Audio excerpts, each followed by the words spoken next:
Hello everyone, this is N-GameArts. This is part 3 to my PS4 collection of 700 plus games. So not to make it too long, we're going to just go ahead and jump right into it. If you haven't checked it out, I do have a part 1 and part 2 available. I will provide links in the description if you'd like to check that out, if you'd like to see the 2 other parts. And again, if you're confused why the games are out of on mixed order in alphabetical order, because I've had to take my games off my shelf and put it back on the shelf because I had to my floor redone, and then there was a delay into the flooring, so I had to take them off again and put it back on the shelf, and I haven't reorganized them yet, and that's why it's all mixed and matched. So I figured since they're all, I had to take them all off to put them all back up there again to do the alphabetical order, I figured I'd just do this video. So moving on, next one is Project Warlock. It's a boomer shooter-ish style game.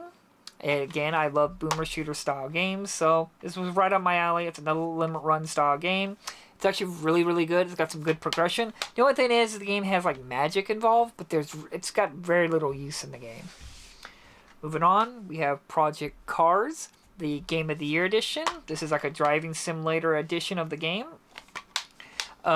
I do know that there's a US version of this Game of the Year edition. I believe that does not come with the DLC on the disc, while the PAL version does come with the DLC on the disc. I remember seeing something about that, but I don't know if that's 100% correct. But I just keep that in mind. Another one that was very interesting is Patapon, which was only available in Asian import, which is interesting because this is a PlayStation or PlayStation Portable exclusive game that got released on PlayStation 4, and this is the only way to get the game physically is the PAL version, or not PAL, Asian import version of this game. Really glad I have it on my shelf. I wasn't the biggest fan of it, and there's several other games in the series. There's like 2 more other games, and it's only disappointed that the first game is the only one that got physical copy. But I'm glad at least I have it. Next one is Parappa the Rapper. Again, this is a Asia import for physical copy. This is the Japan version. There is an Asia version, but don't worry, the Japan version here does support English. Again, I'm happy I've got this on my shelf. It's definitely one of those niche things that you had to be there during the PS1 days of Parappa Rapper and how popular this game was back in the day of a rhythm-based style game. It's just back in that's why I love the PlayStation 1 so much. It's probably my second favorite console generation ever, because it was just so many experimental games. That's why I like PlayStation 4 so much. There's so many experimental games and weird games on the shelf. Next one, we have Saints Row, the first edition. Now, this only comes with Saints Row 4. It does not actually come with Gat Out of the Hell on the disc. At least I don't think it does. I think Gat Out of the Hell was only available on the PS5, or PS3, version of the game. That was the only way you could get that physically. Yeah, I played a little bit. I did enjoy it. I mean, it's an open world game. I'm not going to be that involved into it. But next up, we got Scrubbleknots Mega Pack. This comes with 2 games on 1 disc. I got this game for like $4. Brand new. I couldn't pass it up. I haven't played it. I know nothing about it. But, hey, I got it. Next up was a must pick up with Scott Pilgrim versus the World, the game, the complete edition. While this was important, this is a limited run physical copy, but this was removed from the digital store at one point. There was some like issues with Ubisoft or whatever it was. I can't quite remember. But it got a reprint out there, and it was the first physical copy, and I wanted to immediately pick it up, so in case it got removed from the digital store shelves again, I can still keep playing it with my physical copy. Moving on, we have Salt and Sanctuary. This was a limit run game as well. Now, limit run I believe they have admitted that they fumbled with this release. This had a very limited number physical copy release. I mean, very small, surprisingly small, and it just sold out quickly. I'm surprised that I was able to get a copy of it. Very good game. It's a kind of 2D-esque Dark Souls style game. There is a sequel. I think it's called Salt and Priest or something like that. I can't quite remember. There's a sequel, so I'm hoping that will get a physical release as well. Very interesting game. Rad Rogers. This was a used copy I picked up. I just saw it, and I was like, oh, I haven't played it, actually. I know nothing about it. I think it's a 2D game. I just saw it, and I like Rad. I like Rogers. I'll pick up the game. I didn't spend that much. Now, here's an interesting game. Race to Sun. This is a limit run game. I believe this is one of my first limit run games.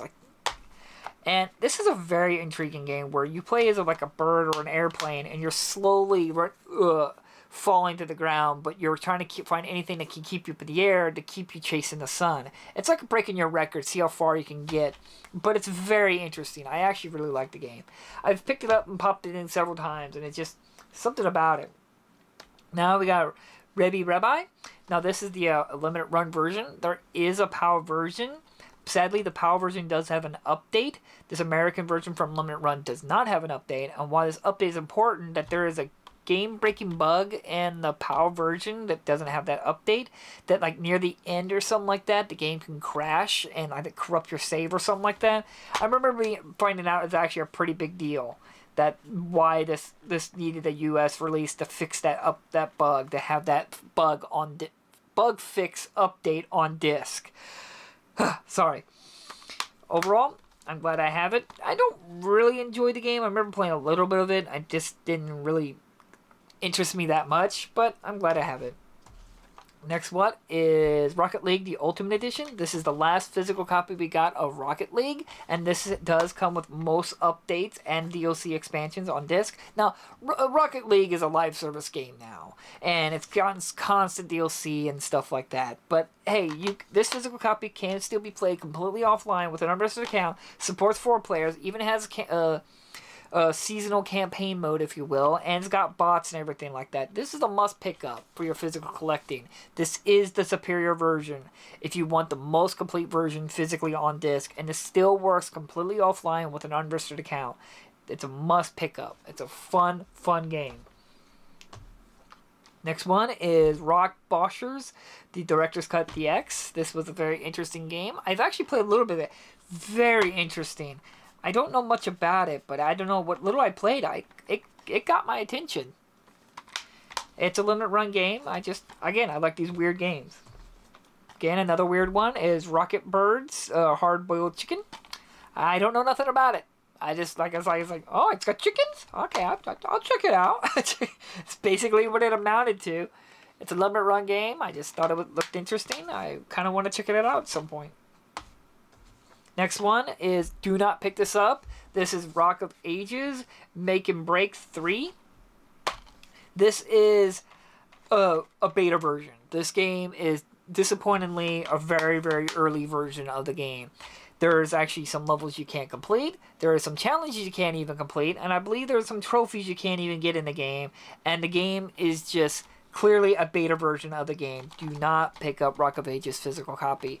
It's a good, interesting game. It's weird, but AI is not that great in a game. And as I said, there's some challenges you can't even beat because it's literally impossible because they weren't done finishing the game.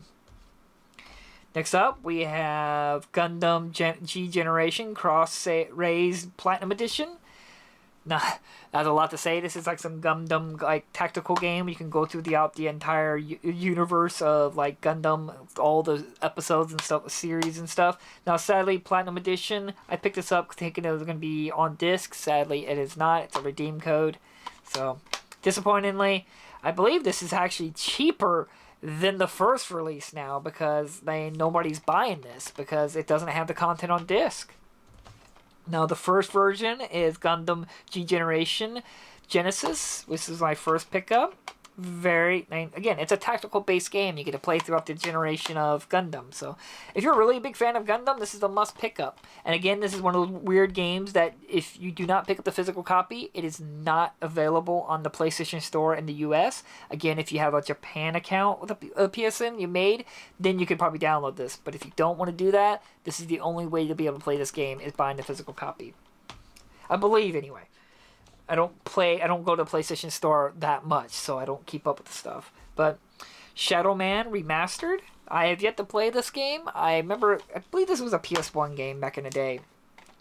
I've been wanting to play it. It looks really good. Looks very interesting. I know they added newer content to this, and it's from Night Dive Studios, which is a very good studio in terms of porting classic games, and they actually do extremely good work, and they actually improve the game and actually add sometimes more content to the game. They did Power Slave and stuff like that, so very, very good. Next one is Shadow Complex Remastered. Sadly, I haven't tested this, but this is one of the games that will not work on PS5.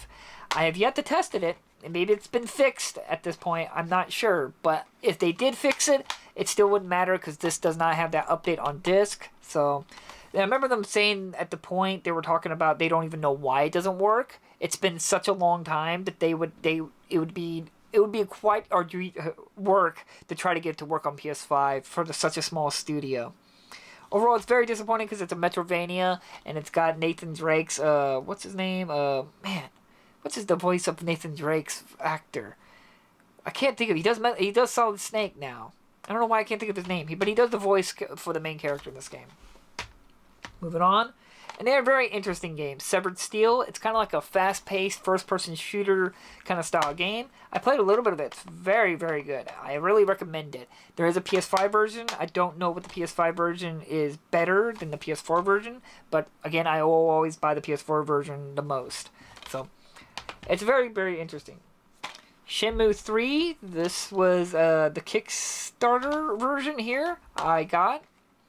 I don't have any history or involvement in Shenmue. I never owned a Dreamcast. The only reason I backed this is because I know so many people love Shenmue and wanted this to happen. So the only reason I backed it. I actually backed it for other people and not myself. That's the first time I ever did something like that. And I have never played it. I still don't have no interest in playing it. Next up is Shenmue 1 and 2. I picked this up. I never really played it. I do know this game is extremely buggy or something like that. That they released it not the best condition. I just picked it up because I knew I had the third one coming in. So I was like, might as well have 1, 2, and 3 on my shelf. Next one is Pillars of Eternity, the Complete Edition. This is like if you've been playing games like Baldur's Gate 4 or Baldur's Gates 1 and 2 and you're looking for a new something kind of like that, might want to check this out. The only problem was the game has some really long load times. And while I've yet to play it on PlayStation 5 and I don't know if that rectifies that load time, definitely something you might want to check out if you're interested in playing one of those like big RPG kind of story games. Next one is Ogniaki. I don't know how to pronounce that. This never got a US release, and it's from Square Enix. It's only available in the PAL region. There may be an Asian version, Japan version, but I don't know. I picked it up. I actually got it pretty cheap. I think I got it for like $17. Next up is Power Wash Simulator. This PS4 version. There is a PS5 version. I've been actually wanting to play this. I know this is like a joke game, and it's not weird. It's like a cozy little weird game to play, but I don't know. I'm weird, and I like playing weird games, so I don't know, I picked it up. Next one is Power Rangers Battle for the Grid Super Edition. Actually, I played a little bit of this. This is actually surprisingly a half-decent fighting game. Now, it's not going to overthrow the main group, but for Power Rangers, it's actually pretty good. And it does come with all the extra content on the disc. So I picked it up. I remember watching Power Rangers when I was a kid. Not to say I was a big fan of Power Rangers, but I did play it. I did watch it back in the day. Next is Potion Permit. This, I have yet to really play it, but I've heard that it doesn't run the best. So it's a little disappointing. I have yet to play it, so I can't confirm it, but I've been told. But there is a complete edition coming out in the Power region. I might pick that up, and hopefully it's more updated disc and fix those bug issues that I've heard about. Basically, you make potions. That's all I know. Next one is a huge disappointment is Phoenix Point Behemoth Edition. When I say a disappointment, not that it's a bad game. It's actually a very good tactical game. If you like XCOM, which is from the creators of XCOM, this is a must play. The only problem is the game's extremely buggy. Borderline almost uncompletable playable. The game crashes all the time. It locks up all the time. It's got so many issues. But the game is actually really good. What little I've played, I really, really like it. I can only hope that we will see like a PS5 edition of this game. I would love it so much. Next one is Postal Redux. I don't know this one. I don't know. I picked it up from Limited Run, and I don't know. I like the top-down view look of it and everything like that. And I heard it can be pretty chaotic. I don't know. This may have been a FOMO buy. I don't know. Maybe not. I don't know. Next one is Rogue Trooper Redux. This is a remaster of a PS2 game. I just saw it. I got it for like $15, so I picked it up. Looks interesting. Don't know nothing about it. I think Rogue Trooper is a comic. like a comic book, and then they got made a video game in PlayStation 2 era. Next up is Scribblenauts Showdown. Again, a game I got for like $5. I didn't pay a lot for it, so I was like, why not? I have the other one, why not pick this one up? That way I have all the games. Next one is probably my least favorite Resident Evil game, is Resident Evil Village Gold Edition. Sadly, this does not come with any of the updates or DLC on the disc. It's just a reprint of the first vanilla release, so highly disappointing. I never got into Gold Edition. I never got into Resident Evil 8. I will say, yes, it's better than Resident Evil 6, but at least Resident Evil 6 tried something new. Resident Evil 8 just basically copied and pasted Resident Evil 4, and I can't praise anyone stealing other people's homework. Moving on, we got Resident Evil 7, which is fairly good. I was really impressed with this game. Sadly, this Gold Edition does come with all currently released DLC, but it does not come with Not a Hero DLC, nor does it come with the demo that they released on disc. But it comes with everything else. A must pick up. If you're a big fan of Resident Evil and you love survival horror, you probably already have it, but check it out if you can. Next up is probably the officially worst Resident Evil franchise game, and that is 6. While 6, I don't deny, it is officially the worst in the number series. But I do praise it for trying something new. It has multiple campaigns, they intertwine with each other, and it has some interesting ideas put into it. While something like Resident Evil 8 just basically stole some other game's homework, I can't praise that. That's not good game design. I mean, yes, I don't mind copying, but the only problem is this is from the same developers and publishers, so it's like, I don't know. I mean, yes, it is better. Resident Evil 8 is better than 6, but I at least give 6 some praise for trying something new. Moving on, we got Resident Evil 5. This is about the beginning of the downfall of Resident Evil. It's still a good game. Don't get me wrong. It's still an extremely good game. And it's a good co-op game, too. And this Gold Edition comes with everything on disc. It just doesn't come with the motion controls that the PS3 version had. But, good. I've yet to actually play this PS4 version, I think. Or if I have, it's been a very long time. Next up is the original Resident Evil 4. Very good game. This has no updates available. It's the most complete version of the game on disc. Must pick up. It's not the greatest survival horror, but it's a must pick up for some action survival experience. Very good game. Next up is Resident Evil 4 Remake, another very good game in the Resident Evil franchise. Is it better than the original Resident Evil 4? That's subjective. There is improvements in the remake here, but there are some aspects in the original one that I think did do some aspects better than the remake. But they're both equally tied for being amazingly good games, and you should, if you have any time, check out both of them. You play this one, play this one. If you've played this one, play this one, and then play both of them. Moving on, Slay Back from Hell, just a normal little hack and slash 2D style game. I remember there was a game crashing bug in this on this disc where if you save on the save slot 1. The game could corrupt your save at a certain moment, so it's best to actually save in the save slot 2 or 3. Just don't save in save slot 1, from what I recall. Moving on, we have Necromachanda, a hired gun.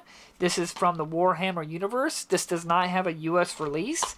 There is a PS5 version, but the only way you can get a physical copy is importing the PAL version of the game. I'm glad I have it. Next up is Secret of Mana.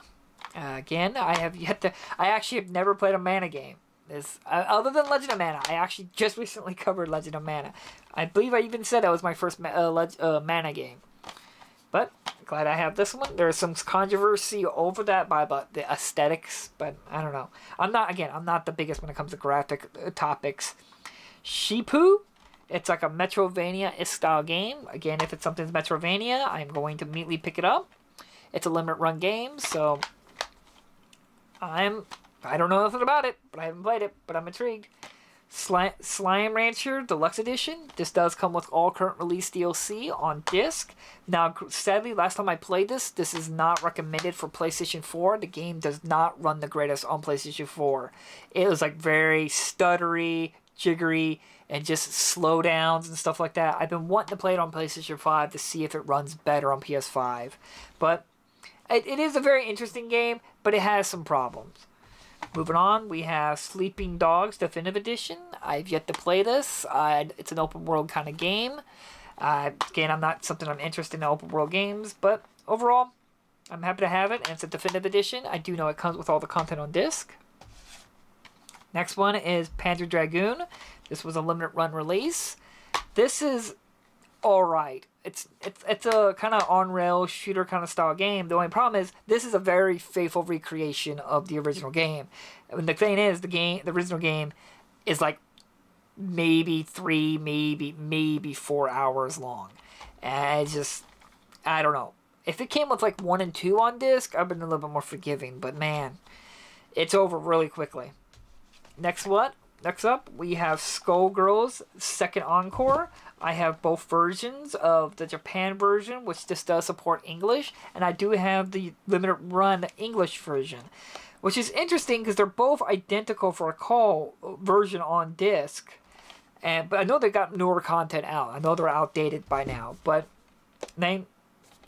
really, really popular fighting game. I know they're both pretty rare. Woohoo! Oh my lord, it slid right out of the casing. Here I am throwing everything around now. It's smooth.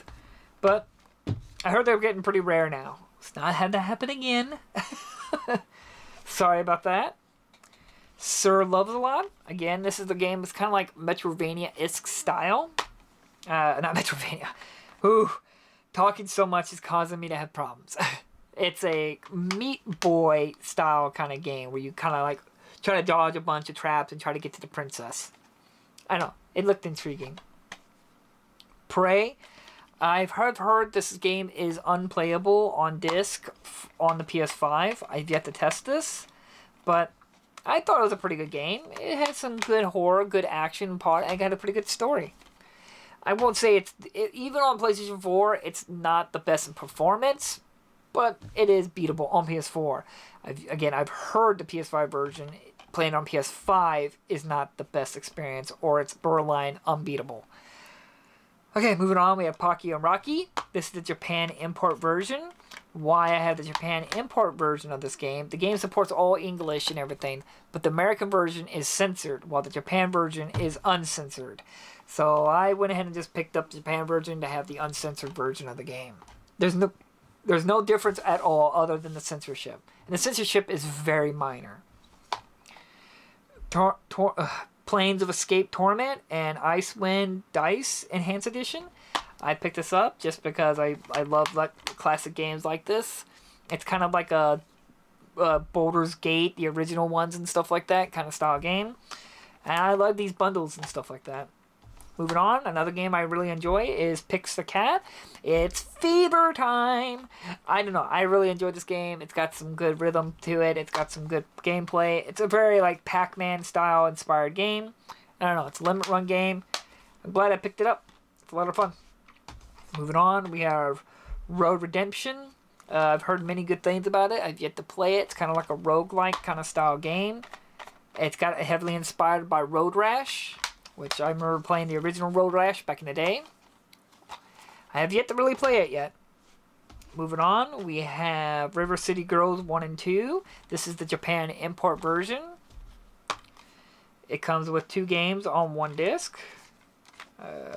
Yeah. It comes with 1 and 2 on 1 disc. Now, I want to let you know that there is limit run versions of these games. There's 1 and 2 at their own physical copy. Now, this Japan version of the first game is the most updated version. It is the only version you can get the most updated of the first game. Sadly, the second game is heavily outdated, and it does not come with like the 60 frames patch and stuff like that. And the second game, even playing it, is not, even if it had the patch, is not that good. I prefer the first one the most, and I'm glad to have the first one the most updated. Moving on, we have Saga Frontier Remaster. It's only available as an Asian import. It's a Japan JRPG classic remake. It was a must pick up for me, and I have yet to play it, but I'm glad I have it on my shelf. Next one is Sackboy's Big Adventure for the PlayStation 4. I've yet to play it. I believe this was a used copy. The case seems way too worn out to be a new copy for me because I try to take care of my games. But I've yet to play it. I've been wanting to. I know my nieces have played it. They kind of liked it. Moving on, we have ARPG Golf Legends. I played a little bit of it. It's a hit and miss game. It's all right. It's got some good ideas and good elements, but there's some bit of choriness and some cumberness to the game. But overall, glad to have it on my shelf. It's unique. Next, we have Romancing Saga 3. This is only available as an Asian import. It's a JRPG, and I wanted to go ahead and pick it up. It's got some sprite graphics details and stuff like that. Glad I picked it up. It does support English. Moving on, we got Romancing Saga 2. Again, this is an Asian import. It's the only way available to get the physical copy. Glad I picked it up. Now, there is no Romancing Saga 1, if you're confused. There's just no physical copy for that right now.